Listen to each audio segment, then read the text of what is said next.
Hello guys! Welcome back again to my YouTube channel. Hello sa inyong lahat. Good afternoon. So for today's video guys, dito muna ako gagawa ng video sa kusina dahil napakaingay dun sa may tindahan. So meron tayong isang viewers na nagre-request sa ating frozen goods. Ito yung kanyang comment guys. Basahin ko na lang. Sis, may frozen ka ba? Vlog ka naman next topic. Thanks!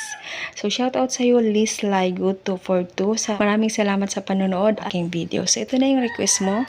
Meron akong mga kulang-kulang dyan pero sasabihin ko na lang din sa inyo kung magkano yung mga bentahan ko dun sa item na wala dito. Kasi ito lang yung available dito sa tindahan.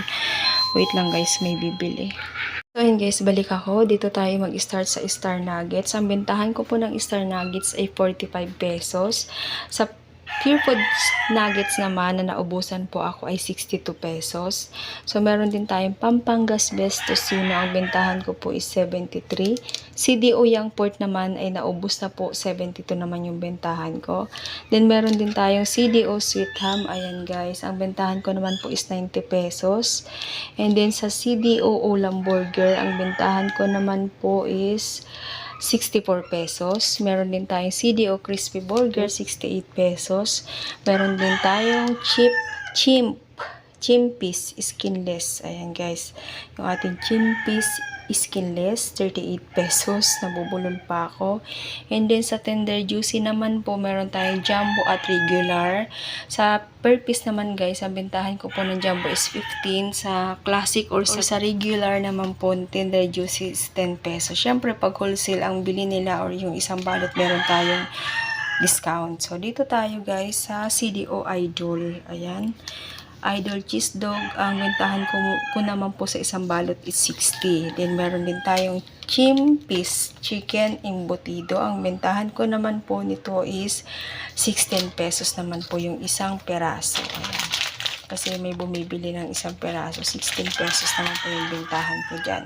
So, ayan yung ating mga available sa ngayon na frozen goods. Maraming kulang dyan. Pero ito po talaga yung mga hinahanap dito sa amin. So, balik na tayo dun sa tindahan. Ayan. So, ito yung nilalagyan ko ng frozen goods, yung maliit naming freezer dito sa tindahan. Sa kabila po is mga tube ice at dito naman yung mga frozen goods. Maliit lang yan guys, kaya tigkukunti lang yung kinukuha namin. Sa manggahan pala kami namimili ng mga frozen, doon mismo sa bagsakan ng mga frozen goods. So, ayun guys, meron pala ako sa inyong isi-share. Kahapon na pinasuyo ko si partner sa Pure Gold. Pinabili ko ng mga ilang kulang-kulang na paninda dito sa tindahan. Nabigyan siya ng Pure Gold ng ganito. Nakalagay dito, Pure Gold Asenso tayo. Selebrasyon ng 2 dekada ng tindahan ni Aling Puring. Sari-Sari Store Convention. May 16 to 18, 2024, 9 a.m. to 6 p.m. daily. So, meron pong exclusive para sa Aling Puring members. Ito yung May 16 and 17. So, kung Aling Puring card ka, magkakaroon ka rin po ng ganito. Once na pumunta ka sa Pure Gold na malapit sa inyo. So, meron tayo nito guys. At dito sa likod, meron nakalagay na punta na at mamili ka asin. So, ilalagay mo syempre yung pangalan mo. Kami naman ni partner, tig-isa naman kami ng card. Parehas kaming naka-Aling Puring member card. Kaya, ayan. So, pwede rin pala magsama, guys. Ayan. May mga nakalagay namang reminders dito sa likod. Ayan. So, hindi naman po kami sure kung makakapunta kami. Meron daw kasi mga sale doon, may mga discount, may mga 10% off yata.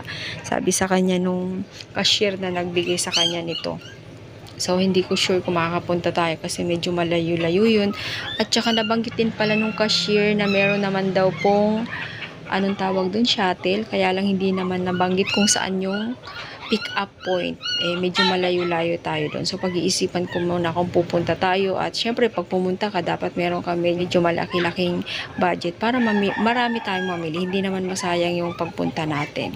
So, ayan guys, dito ko na rin po tatapusin yung aking share sa inyo. Maraming salamat po sa panonood sa aking mga video. Shoutout po sa inyong lahat. Bye-bye. God bless us all.